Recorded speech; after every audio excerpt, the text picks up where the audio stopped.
You can provide hand therapy as a home health therapist, and I'm going to share with you how. My name is Huang. I'm an occupational therapist and certified hand therapist, and I love helping therapists develop their clinical skills no matter the setting that they work in.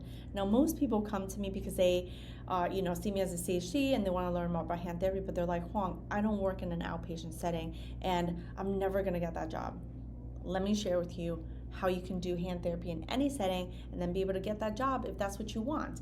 Now, home health is really amazing because you work on your own time, your own schedule. It gives you a lot more flexibility. So people in different stages of their career and their life and whatever might love having the option of doing home health therapy. And it's not your traditional setting, but you can still provide great hand therapy for the patients that you have that will need hand therapy. So most therapists, most OTs think about, hand therapists only being in a typical outpatient therapy setting, working next to the hand surgeon, and they're just chucking post-surgical cases at you. That is not all that hand therapy is. That is only one fraction of what hand therapy is. You can work in a variety of setting and work with people with two hands and two arms that have issues, that have problems, and you can really help them to get rid of their hand and arm problems and be able to be more functional, right? So as therapists, as OTs, our job is help them to be more independent with their ADLs, their work, and their hobbies, right, without pain. And they can overcome or rehab from various types of injuries, illnesses, conditions, and things like that. And then if they need, we can adapt their life, right? So in home health setting, most OTs are taught in school all the adaptive equipment and how to modify your home and things like that.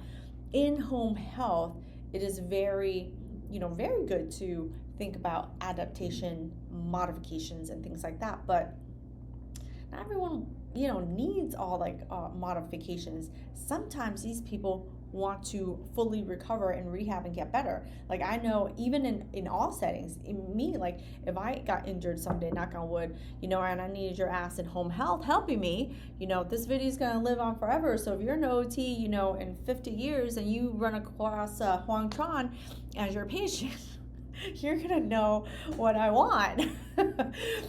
Don't just modify my shit. Like help me get rid of my pain and move better, please.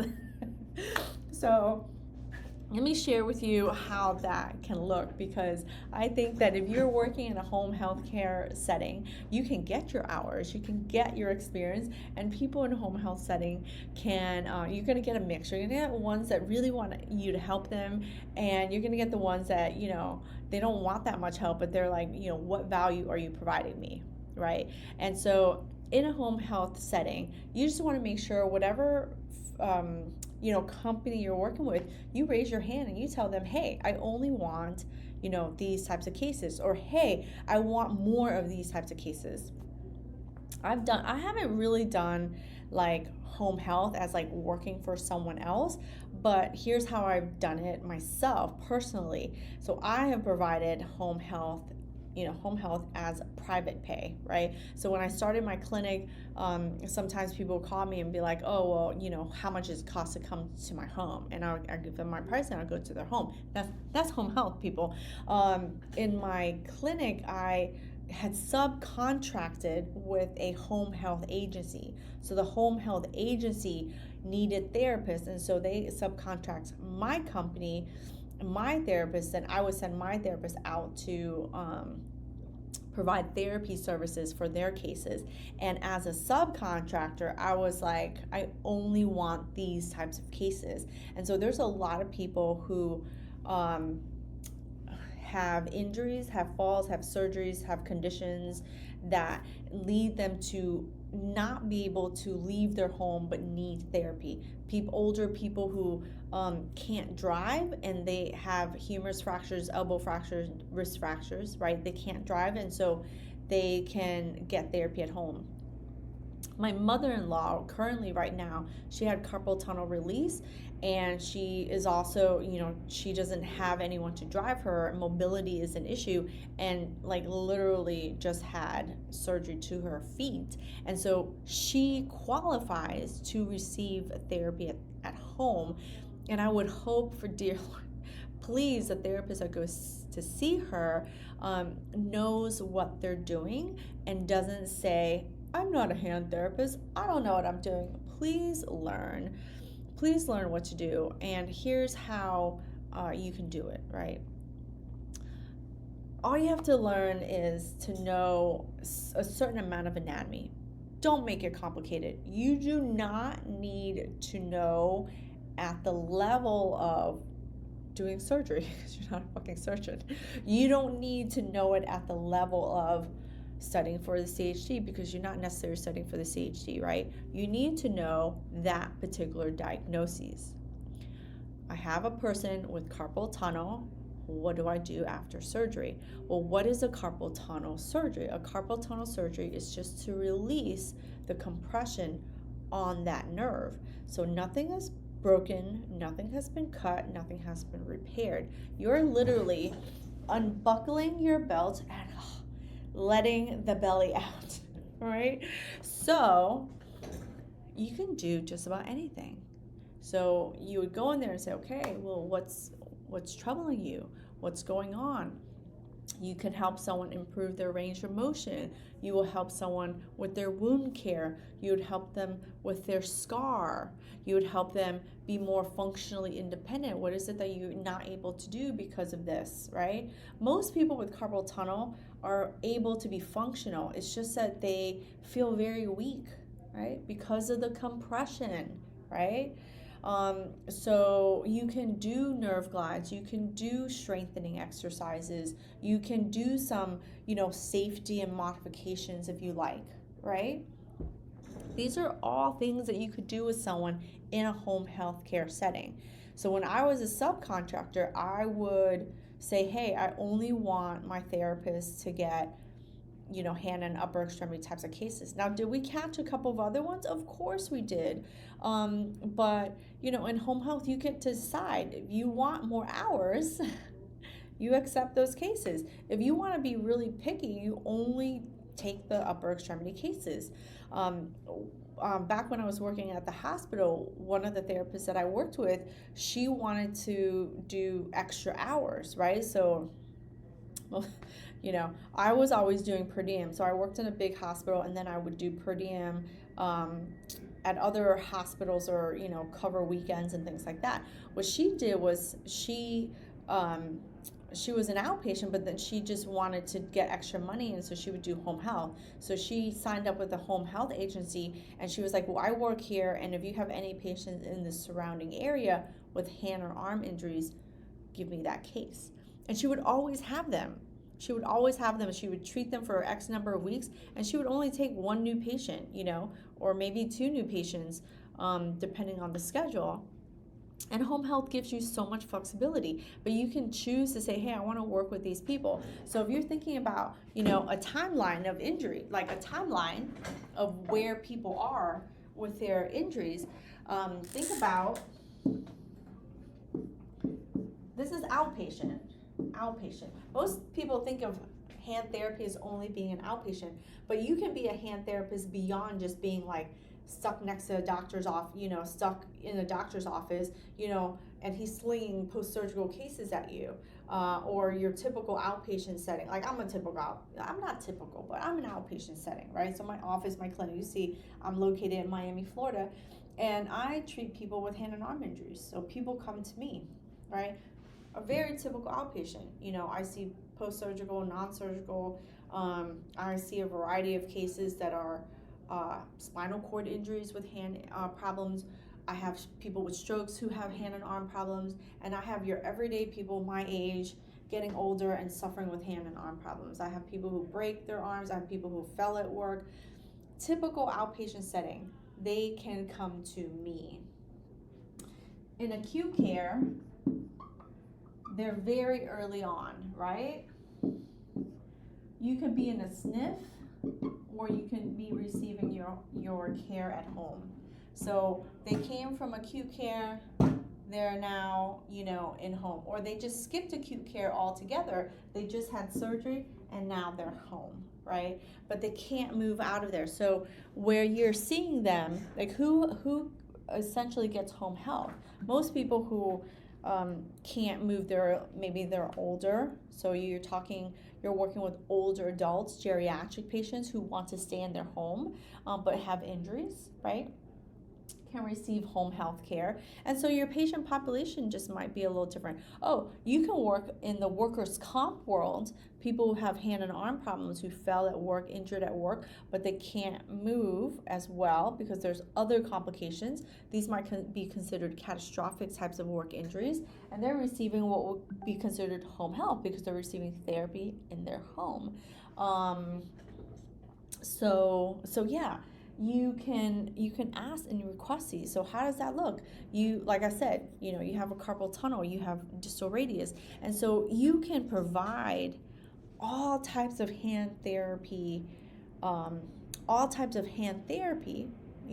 for these patients. What does that look like? You might have to know a certain amount about wound care. You might need to know about splints, not because you always can make them, but you could if you wanted to. But you need to understand splinting because you want to be able to recommend them, right? You want to be able to say, hey, so and so, you need this type of splint or that type of splint, or oh, that splint isn't good for you because it's cutting into your skin and causing, skin ulcers, right? You want to learn how to mobilize a joint, move soft tissue.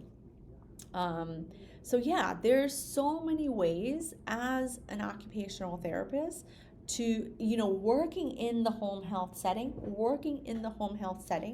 to be able to work and treat people with hand and arm injuries. All of the years of experience, your hours will all go towards, your experience, so that you can, if you wanted to, you can apply for the jobs in outpatient and say, hey, I work in home health, and here's how I worked with people with hand and arm injuries. These are some of the things that I would do to work with them. And I can work with your patients in the outpatient setting as well. You know what I mean? You can gather your years of experience, your hours, and then you can study to become a certified hand therapist. Now, is the studying a little bit more challenging because you haven't seen some of the things that you have studied? Sure, it can, but that doesn't mean you can't do it. Of course you can do it. You just have to apply yourself. You just study for it, and you just have to learn about it. I've never seen, I always say this, but I've never seen a toe to thumb transfer. When people lose their thumb, sometimes they take their toe and put it as their thumb. I may not have ever seen one, but I sure as hell know what to do when I get one of those, right? So you don't have to have all the experience in the world, but you would know what to do when you saw one, right? That is the level of which you want to develop your hand therapy skills, and then you want to practice with your patients that you currently have, right? We don't just all of a sudden wake up and have great manual therapy skills. We don't all of a sudden wake up and know how to splint and mobilize a joint and whatever. It takes effort, and it takes time, and it takes the desire to learn those things. So, when people come and say, hey, Huang, I work in home health, how do I get my hours, or how do I develop my clinical skills, right? So it depends on where you are and what you want to be able to do. Foundations is a really great course to get you started if you don't know how to evaluate and take, objective measurements and things like that from an outpatient perspective. There's some clinical testing and things like that can be really good for you from I'm ready to move into an outpatient setting type of position. But a manual therapy course is really helpful in any setting, and you can take a live class or you can take an on-demand. If you're in home health, taking the manual therapy on demand is actually really great for you because you'll have access to the videos on your phone. You can be wherever you go, and you could watch the videos to review before you go into work with a patient. You might be like, oh, I have this patient today who has shoulder surgery, and I'm going to go in and I'm going to work with that person.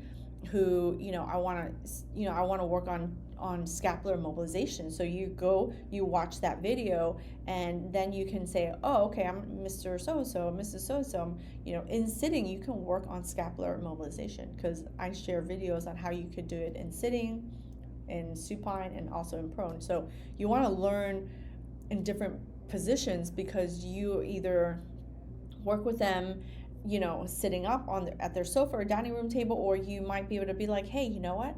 I want to practice how to mobilize somebody in their bed, on a mat. Like, so then you watch that video in the car before you go, and be like, oh, Mr. Like, let's work on.